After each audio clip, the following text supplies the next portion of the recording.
lagi ke podcast Triple R. Kenapa sih kok namanya Triple R?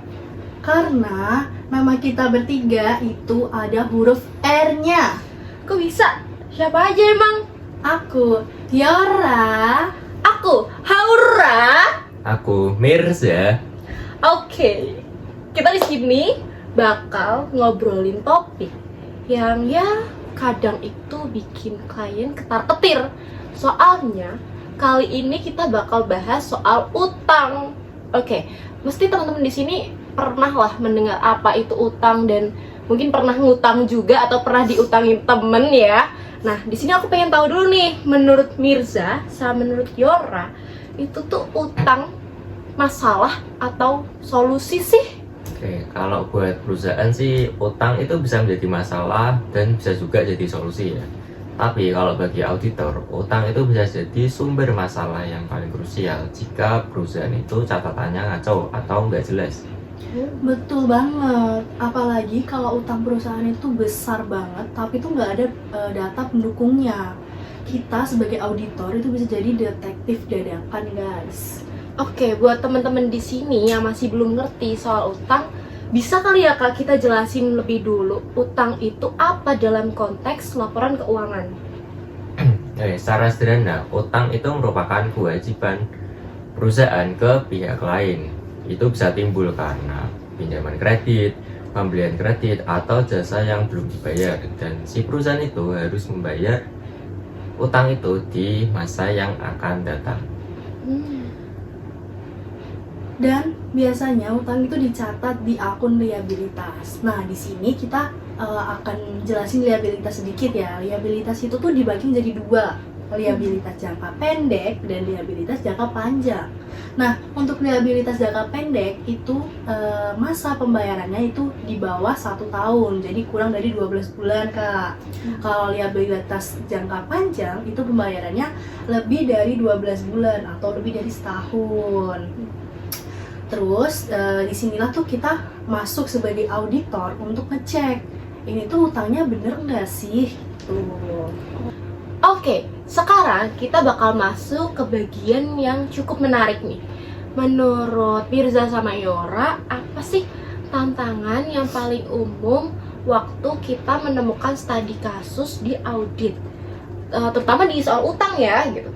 Oke, yang paling sering ditemuin itu ya mungkin utang yang disembunyikan oleh perusahaan.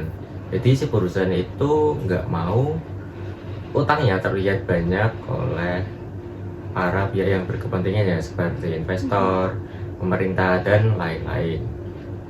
Jadi perusahaan itu tuh tidak mencatat semua utang-utang yang dimilikinya. Yes, betul banget. Atau kadang tuh nilainya tuh dimainin gitu loh, Kak. Misal dicatat lebih kecil dari kenyataannya.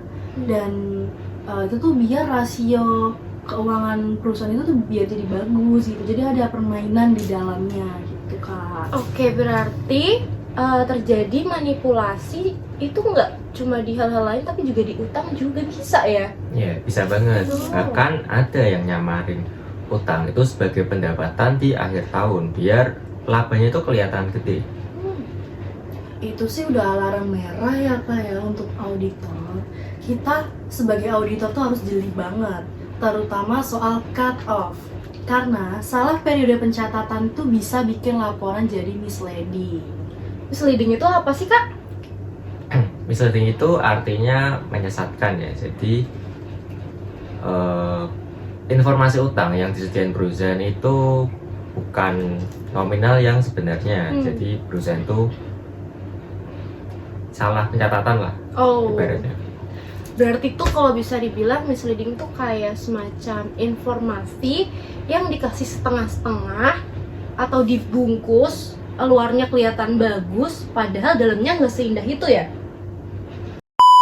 Betul banget, Kak. Contohnya itu ada iklan pinjaman yang bilang bunganya tuh 0%. Pasti kakak-kakak semua pernah lihat kan iklan-iklan yang bilang tanpa bunga, bunganya dijamin 0%. Nah, ternyata setelah kita melakukan proses peminjaman, di situ tuh terdapat biaya administrasi yang sangat tinggi dan penalti keterlambatan pembayaran utang.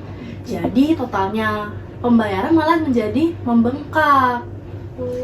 Nah, itu dia. Secara teknis itu memang nggak bohong ya. Tapi cara menyampaikan informasinya bikin orang yang ngedenger itu jadi salah paham. Itu yang dinamakan misleading.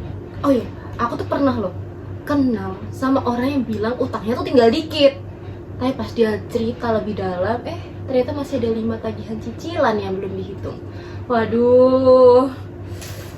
Kadang itu misleading bukan cuman buat nipu doang, tapi juga bisa buat orang nggak sadar kalau informasi yang dia kasih itu belum lengkap. Tapi tetap aja dampaknya itu bisa bikin bahaya. Orang bisa ambil keputusan yang salah. Entah itu soal keuangan, kerjaan, bahkan hubungan. Oh, berarti kalau tips dari aku, jangan cuma baca lewat judulnya aja. Soalnya zaman sekarang tuh banyak juga info misleading yang dimulai dari clickbait. Setuju. Dan biasakan untuk cek ulang. Yang paling penting ya, cross check ke beberapa sumber biar kita tuh nggak langsung percaya itu tuh bener apa salah. Nah, itu benar banget. Kalau infonya penting banget, apalagi soal duit, hukum, kesehatan, dan yang lain-lain, lebih baik kita itu cari informasinya ya, sampai kita tuh bener-bener bisa membuktikan kalau informasi itu valid. Berarti mending tanya ke yang ahli-ahli aja ya kak ya. Oke deh, jadi kesimpulannya misleading itu info yang bisa bikin orang salah paham dan kita harus lebih kritis dan dalam menerima informasi tersebut. Bener banget. Apalagi sekarang tuh semuanya serba cepat. Kalau nggak hati-hati, kita bisa jadi korban info yang menyesatkan. Oke, sekarang kita masuk ke bagian teknisnya nih. Prosedur audit buat akun utang itu biasanya kayak gimana sih? Nah, biasanya itu kita mulai dari daftar utang yang disediakan oleh klien. Jadi daftar utang yang disediakan oleh klien itu kita cari atau kita cocokkan dengan semisal faktur pembelian, kontrak pembelian, dan dokumen pendukung lainnya. Jadi kita tuh benar-benar tahu jumlah dan informasi lainnya yang berkaitan dengan daftar utang tersebut, apakah benar atau enggak. Ya, dan biasanya tuh kita yang paling penting adalah konfirmasi pihak ketiga.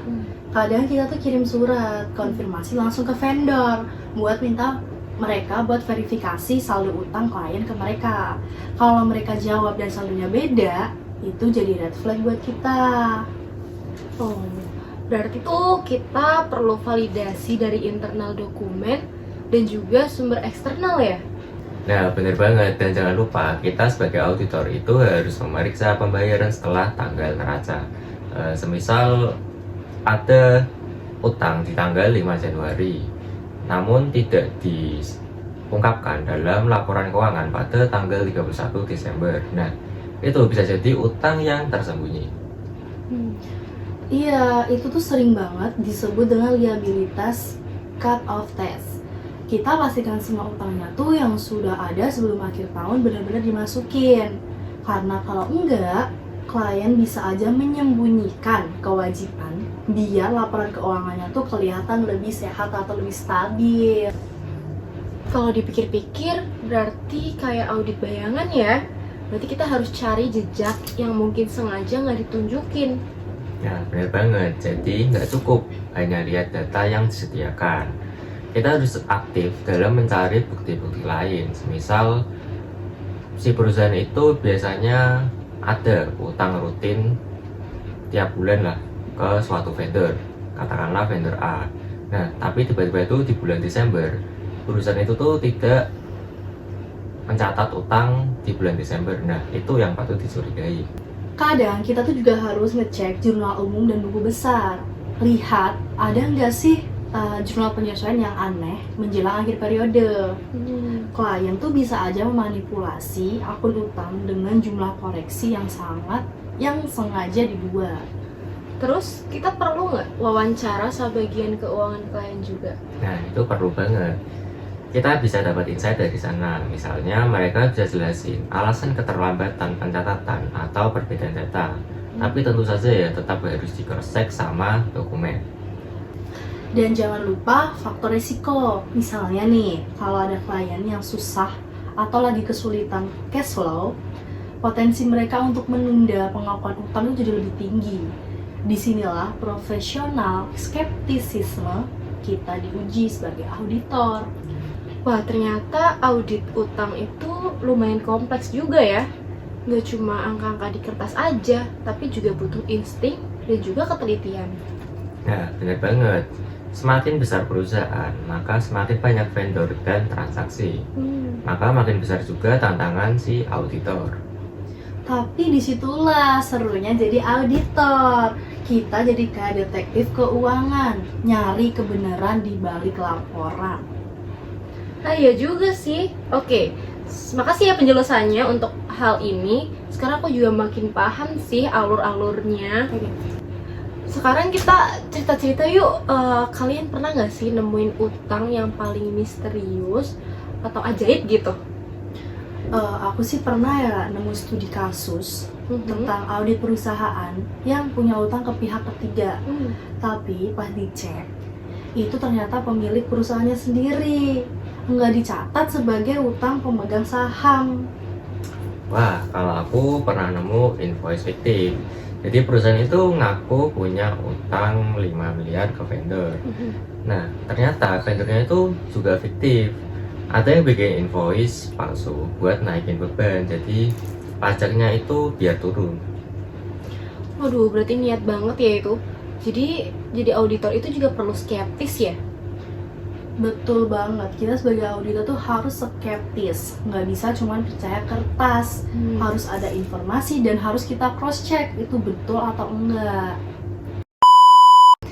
BTW, apa sih skeptis itu?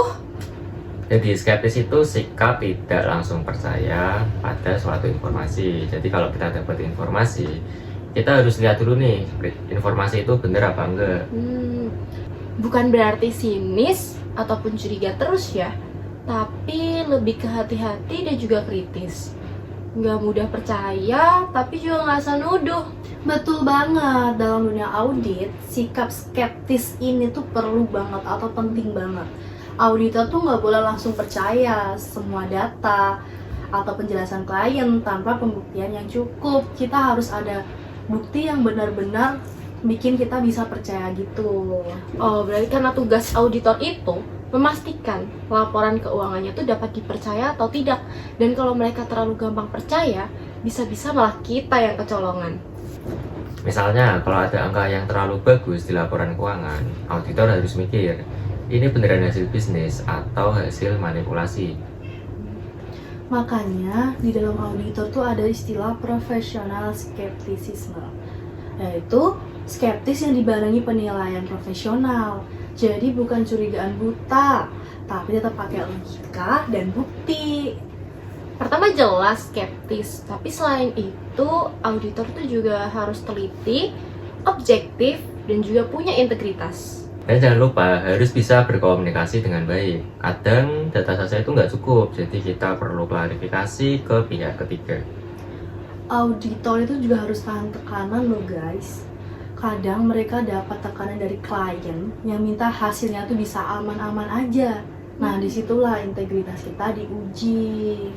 Nah, menariknya, sikap skeptis ini juga bisa dipakai di luar dunia audit. Misalnya, pas kita terima informasi dari internet, kita jangan langsung percaya gitu aja. Atau pas lihat diskon besar-besaran, tanyain dulu, ini beneran diskon? Atau harganya dinaikin dulu, baru diturunin? Intinya, skeptis itu bukan berbau negatif atau berarti negatif ya, itu salah besar. Tapi justru skeptis itu tuh suatu bentuk kewaspadaan kita. Nah, buat auditor ini adalah dasar keprofesionalan mereka. Oke, itu dia obrolan kita soal skeptis dan juga sifat auditor. Semoga teman-teman di sini udah nggak salah paham lagi ya soal arti skeptis. Dan semoga kalian paham bahwa jadi auditor itu nggak cuma soal hitung-hitungan, tapi soal karakter dan tanggung jawab. Oke, sebagai penutup kasih dong satu tips aja nih buat teman-teman auditor pemula yang lagi pegang akun utang. Oke, selalu telusuri transaksi setelah tanggal neraca karena banyak informasi tersembunyi di situ. Dan jangan takut guys, kalau ternyata datanya itu nggak masuk akal. Kadang yang diem-diem itu justru yang paling bahaya.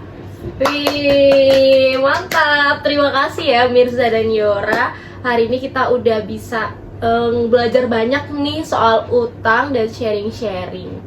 Mungkin sekian saja podcast dari Triple R. Kita bakal ketemu lagi besok ya guys. Terima kasih.